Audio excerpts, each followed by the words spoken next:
Hi guys, welcome to Shivasuni life style Telugu blogs. ఈరోజు మనం గోదావరి స్టైల్లో నాటు పుట్టగొడుగుల కూర అయితే తయారు చేసుకుందాం.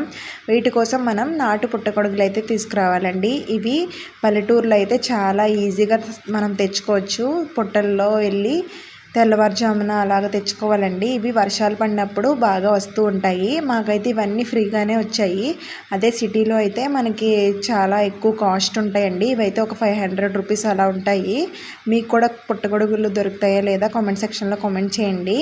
అలాగే మనం ఈ కర్రీ కోసం ఆనియన్స్, పచ్చిమిర్చి కూడా ఇలా చిన్న ముక్కల్లా కట్ చేసుకోవాలి. ఒక బాండీ తీసుకొని 3 స్పూన్స్ ఆయిల్ యాడ్ చేసుకొని ఒక బిర్యానీ ఆకు, కొంచెం జీలకర్ర యాడ్ చేసి వేగిన తర్వాత మనం కట్ చేసి పెట్టుకున్న ఆనియన్స్ అలాగే పచ్చిమిర్చి యాడ్ చేసుకొని బాగా వేయించుకోవాలండి.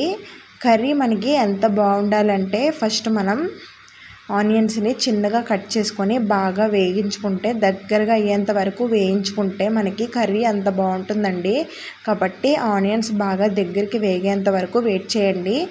దీంట్లో కొంచెం ఉప్పు యాడ్ చేశారంటే చాలా తొందరగా మగ్గుతాయి. అలాగే మనం మష్రూమ్స్ని నీట్గా క్లీన్ చేసుకొని, మట్టిలో ఉంటాయి కాబట్టి చాలా మట్టి ఉంటాయండి. ఒక 5 మినిట్స్ అలాగా వాటర్లో పెట్టి నానబెట్టుకొని క్లీన్ చేసుకుంటే చక్కగా క్లీన్ అయిపోతాయి. క్లీన్ చేసుకొని చిన్న ముక్కల్లా కట్ చేసుకొని పక్కన పెట్టుకోవాలి.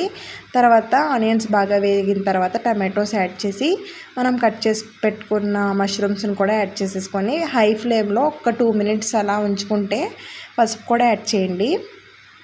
చూసారు కదా, ఇలా దగ్గరగా అయిపోతాయి. అప్పుడు మనకి నచ్చిన కర్రీకి సరిపడినంత కారం, ఉప్పు కూడా ఒకసారి అడ్జస్ట్ చేసుకొని వాటర్ యాడ్ చేసుకొని మళ్ళీ దగ్గరికి మగ్గించుకోవాలండి. బాగా మగ్గిన తర్వాత అల్లం, వెల్లుల్లి, జీలకర్ర, ధనియాలు, దాల్చిన చెక్క ఇవన్నీ కలిపి పేస్ట్ చేసి యాడ్ చేసుకోండి. కర్రీ అయితే చాలా బాగుంటుంది. ఇంతకు మించి ఈ కర్రీలో మనం ఇంకేమీ వేయాల్సిన అవసరం ఉండదు. కర్రీ మాత్రం చాలా బాగుంటుందండి. ఇలాంటి మష్రూమ్స్లో కూడా మనకి మంచి ప్రోటీన్ అయితే దొరుకుతుంది. కాబట్టి ఖచ్చితంగా సీజనల్స్లో వచ్చేవి మనం తింటూ ఉండాలి. మీకు కూడా ఈ కర్రీ చేయడం నచ్చితే ఖచ్చితంగా మీరు కూడా ట్రై చేయండి. అలాగే ఎలా వచ్చిందో కామెంట్ సెక్షన్లో కామెంట్ చేయండి. ఇలాంటి మరిన్ని మంచి మంచి వీడియోస్ కోసం మన ఛానల్ని సబ్స్క్రైబ్ చేసుకోండి. అలాగే బెల్ ఐకాన్ క్లిక్ చేయండి. నేను వీడియో అప్లోడ్ చేసినప్పుడు మీకు వెంటనే నోటిఫికేషన్ వస్తుంది. Thank you guys, video last వరకు చూసినందుకు. Bye bye.